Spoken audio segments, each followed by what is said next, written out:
दोस्तों, आप सभी का हमारे YouTube चैनल पे हार्दिक स्वागत है। आज हम आपके लिए साइकोलॉजी का एक टॉपिक लाए हैं जिसका नाम है चाइल्ड साइकोलॉजी या बाल मनोविज्ञान। इससे पहले की वीडियो में मैंने बताया था कि मनोविज्ञान क्या है, परिभाषा और प्रकार। अगर आपने वह वीडियो नहीं देखी है तो सबसे पहले डिस्क्रिप्शन बॉक्स में दिए गए लिंक में क्लिक करें। अगर आप बाल मनोविज्ञान को डिटेल में एक ही वीडियो में आसानी से समझना चाहते हैं तो वीडियो को लास्ट तक ज़रूर देखें। बहुत इंटरेस्टिंग टॉपिक है। मैं आशा करता हूं कि वह वीडियो आपको ज़रूर पसंद आएगी। और एक बात और, चैनल को सब्सक्राइब याद से कर दें। तो चलिए शुरू करते हैं हम आज की वीडियो। बाल मनोविज्ञान क्या है। आज हम इस वीडियो में जानेंगे कि बाल मनोविज्ञान क्या है, बाल मनोविज्ञान की परिभाषा, बाल मनोविज्ञान की विशेषता और शिक्षा में बाल मनोविज्ञान। तो चलिए शुरू करते हैं। बाल मनोविज्ञान मनोविज्ञान की ही एक शाखा है। शाखा से यहाँ पे तात्पर्य ये है कि बाल मनोविज्ञान या फिर चाइल्ड साइकोलॉजी साइकोलॉजी का ही एक भाग है, एक पार्ट है, जिसके अंतर्गत बालकों के व्यवहार एवं उनके अंतर्मन का अध्ययन किया जाता है। अंतर्मन से तात्पर्य है कि बालक के मन में क्या चल रहा है, वो आंतरिक रूप से क्या सोच रहा है, कैसा महसूस कर रहा है। यह आधुनिक के कार्यों का ही परिणाम है। शिक्षा में इसके प्रयोग के आधार पर ही वर्तमान शिक्षा को बाल केंद्रित शिक्षा का रूप दिया गया है। बाल केंद्रित शिक्षा से मतलब है चाइल्ड सेंटर्ड एजुकेशन। मतलब शिक्षा के पाठ्यक्रम को, शिक्षा की गतिविधियों, क्रियाओं, विधियों को इस तरीके से क्रिएट करना कि जो बालक के अनुरूप हो, बालक की आयु के अनुरूप हो। वह शिक्षा के क्षेत्र में नई खोज है जो छात्रों की वास्तविक आवश्यकताओं की पूर्ति करने का निरंतर प्रयास करती है। इसको मनोविज्ञान की शाखा इसलिए कहा जाता है क्योंकि इसके अंतर्गत मनोवैज्ञानिक सिद्धांतों, मानकों, विचारों को सम्मिलित किया जाता है। देखिए यहाँ पे बताया गया है कि बाल मनोविज्ञान या फिर चाइल्ड साइकोलॉजी को साइकोलॉजी का ही एक भाग इसलिए माना गया है, एक पार्ट इसलिए माना गया है क्योंकि इसमें मनोवैज्ञानिक सिद्धांतों का ही क्या होता है, यूज़ होता है, उपयोग होता है। बढ़ते हैं आगे। यह वह धारणा है या फिर बाल मनोविज्ञान वह धारणा है जिसका उद्देश्य बालकों के सर्वांगीण विकास करना है या फिर बालकों का सर्वांगीण विकास करना है।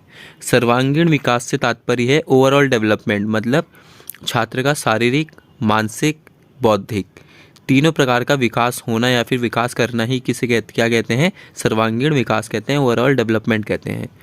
इसके निर्माण का उद्देश्य बालकों के मानसिक, शारीरिक, सामाजिक, सांस्कृतिक का विकास करना है। अगर बालक के किसी शिक्षा से बालक के मानसिक, शारीरिक, सामाजिक और सांस्कृतिक दिशाओं या फिर प्रकारों का विकास हो रहा है, हम उसी शिक्षा को सर्वांगीण विकास या फिर सर्वांगीण शिक्षा मानेंगे। इसका केंद्र बिंदु बालक होता है एवं इसके अंतर्गत बालकों के व्यवहार व उनके व्यक्तित्व से संबंधित समस्त पहलुओं का अध्ययन किया जाता है। इसीलिए हम इसे क्या कहते हैं, बाल मनोविज्ञान या फिर चाइल्ड साइकोलॉजी कहते हैं, क्योंकि इसमें बालकों के व्यवहार का, बालकों के मानसिक क्रियाकलापों का अध्ययन किया जाता है। यह बालकों के लाभ से जुड़े समस्त मनोवैज्ञानिक तथ्यों को उजागर करने का कार्य करता है। बाल मनोविज्ञान में छात्रों की प्रत्येक अवस्थाओं, गर्भावस्था, शिशुअवस्था, बाल्यावस्था, किशोरावस्था। गर्भावस्था हम उसे कहते हैं जब बच्चे माँ के गर्भ में होते हैं, जो 9 महीने का कार्यकाल होता है। वहीं शिशुअवस्था 0 से या फिर 1 से 6 से 7 वर्ष की आयु तक हम क्या कहते हैं, शिशुअवस्था, या 5 वर्ष की आयु तक। ये अलग अलग मनोवैज्ञानिकों द्वारा अलग अलग आयु निर्धारित की गई है। बाल्यावस्था हम कहते हैं 12 से या फिर 7 से 12 तक। और किशोरावस्था आ जाती है 13 से 18 वर्ष की आयु तक, जिसे हम कहते हैं बालक या बालिका किशोर हो चुके हैं। का बारीकी से अध्ययन किया जाता है जिससे उनमें होने वाले विकास को उचित दिशा प्रदान की जा सके। ठीक है, तो बाल मनोविज्ञान में इन्हीं अवस्थाओं का क्या किया जाता है, अध्ययन किया जाता है, जिससे छात्रों का सर्वांगीण विकास किया जा सके, ओवरऑल डेवलप किया जा सके। तो चलिए बाल मनोविज्ञान की परिभाषाओं को देख लेते हैं। यहाँ पे हमने 2 मनोवैज्ञानिकों की परिभाषाओं को लिया है। पहला है क्रो एवं क्रो महोदय के अनुसार, यह एक मनोवैज्ञानिक अध्ययन है जिसमें बालकों के गर्भावस्था से किशोरावस्था तक का अध्ययन किया जाता है। मतलब जब बालक माँ के गर्भ में होता है तब से बालक जब तक 18 वर्ष का नहीं हो जाता तब तक की उसकी क्रियाओं का अध्ययन किया जाता है। थॉमसन महोदय के अनुसार यह सभी को एक नई दिशा प्रदान करने का कार्य करता है एवं उसे उचित रूप से प्रदान करने का कार्य करता है, जिससे विकास की दिशा को उचित रूप दिया जा सके। ठीक है, जिससे बालकों के विकास को एक उचित दिशा या फिर उचित निर्देश दिए जा सकें। बाल मनोविज्ञान की विशेषता, पहला है इसका केंद्र बिंदु बालक होता है और इसलिए हम इसे क्या कहते हैं, बाल मनोविज्ञान कहते हैं, चाइल्ड साइकोलॉजी कहते हैं। नंबर 2 है इसके अंतर्गत बालकों के व्यवहार का अध्ययन मनोवैज्ञानिक पद्धति के आधार पर किया जाता है। मनोवैज्ञानिक पद्धति को हम बेसिकली, पद्धति का अंग्रेजी अनुवाद है कॉन्सेप्ट। ठीक है, मनोवैज्ञानिक कॉन्सेप्ट के आधार पर किया जाता है, बालकों के व्यवहार का अध्ययन किया जाता है। नंबर 3 है यह छात्रों के विकास को उचित दिशा प्रदान करने का कार्य करता है। कैसे करता है कि बालकों का जो विकास हो वो उचित दिशा, पॉजिटिव वे में हो, उचित डायरेक्शन में हो। ठीक है, जो बालक के क्या कर सके, गुणों का विकास कर सकें। नंबर 3 है बाल मनोविज्ञान की ही एक शाखा है। जैसा हमने आपको स्टार्टिंग में बताया था, बाल मनोविज्ञान का ही एक भाग है जिसका विकास एवं उपयोग आधुनिक समय में अधिक मात्रा में किया जाता है और इसलिए हर स्कूल्स में, हर कंट्री के एजुकेशन को क्या कर दिया गया है, चाइल्ड सेंटर्ड एजुकेशन या फिर बाल केंद्रित शिक्षा कर दिया गया है। लास्ट में है इसके अंतर्गत बालकों के व्यवहार में हो रहे परिवर्तन को जानकर उसको सही दिशा प्रदान करने हेतु विभिन्न योजनाओं का निर्माण किया जाता है। जैसे मान लीजिए अगर कोई बालिक अनुचित क्रिया कर रहा है, ठीक है, या फिर वो क्रिया उसके विकास में बाधा बन रही है, तो बाल मनोविज्ञान के द्वारा ये निष्कर्ष निकाला जाता है, ये अध्ययन किया जाता है कि वो बालक उस क्रिया को क्यों कर रहा है, उस तरफ क्यों आकर्षित हो रहा है, और उसका पता लगा के बालकों के व्यवहार में क्या किया जा सकता है, परिवर्तन किया जा सकता है, उसके विकास को उचित दिशा प्रदान की जा सकती है। बाल मनोविज्ञान के सिद्धांतों को देख लेते हैं। बाल मनोविज्ञान के सिद्धांत, पहला है मनोविश्लेषणात्मक सिद्धांत। इस सिद्धांत का प्रतिपादन मनोवैज्ञानिक सिगमंड फ्राइड द्वारा किया गया था। मैंने आपको जैसे पिछली वीडियो में बताया था, सिगमंड फ्राइड जो है बहुत बड़े मनोवैज्ञानिक हैं जिन्होंने मनोविज्ञान को विकास करने में, साइकोलॉजी को विकसित करने में बहुत अहम भूमिका निभाई थी।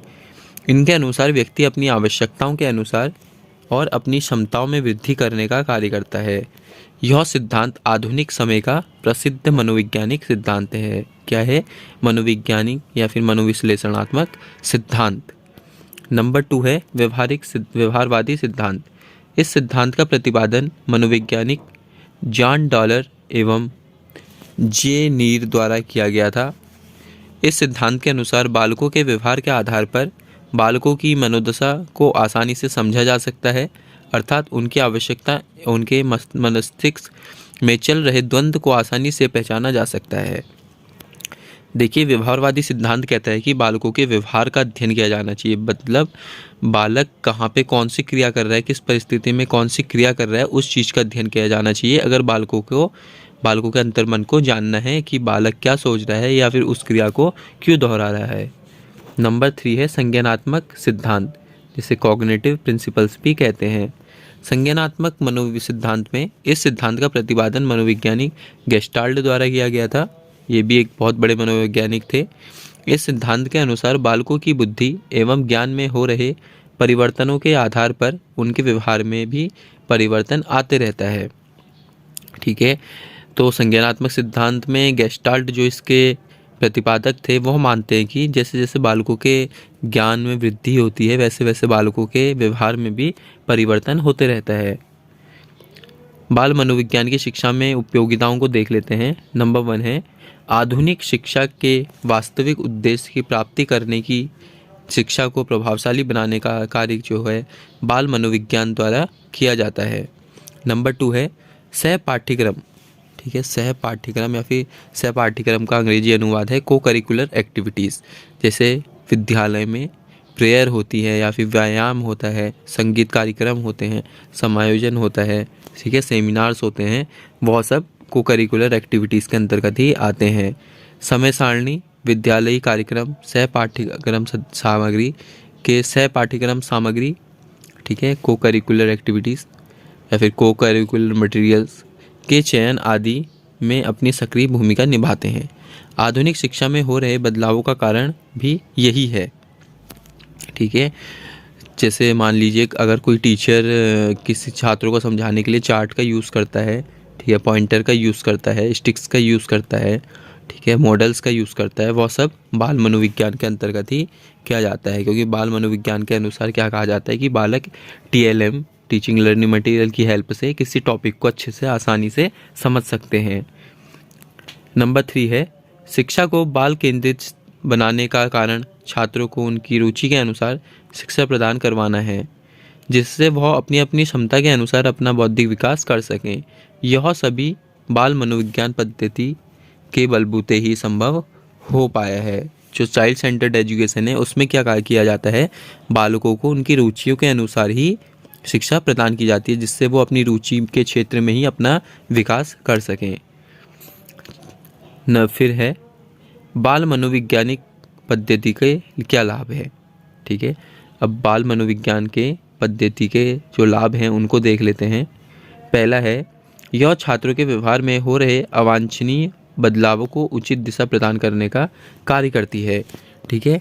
अवांछनीय बदलाव से मतलब है ऐसे बदलाव जो छात्र के हित में नहीं होते हैं, उन्हें हम कहते हैं अवांछनीय बदलाव, ठीक है। और जो छात्रों के हित में हो उसे हम कहेंगे वांछनीय बदलाव या फिर उचित बदलाव।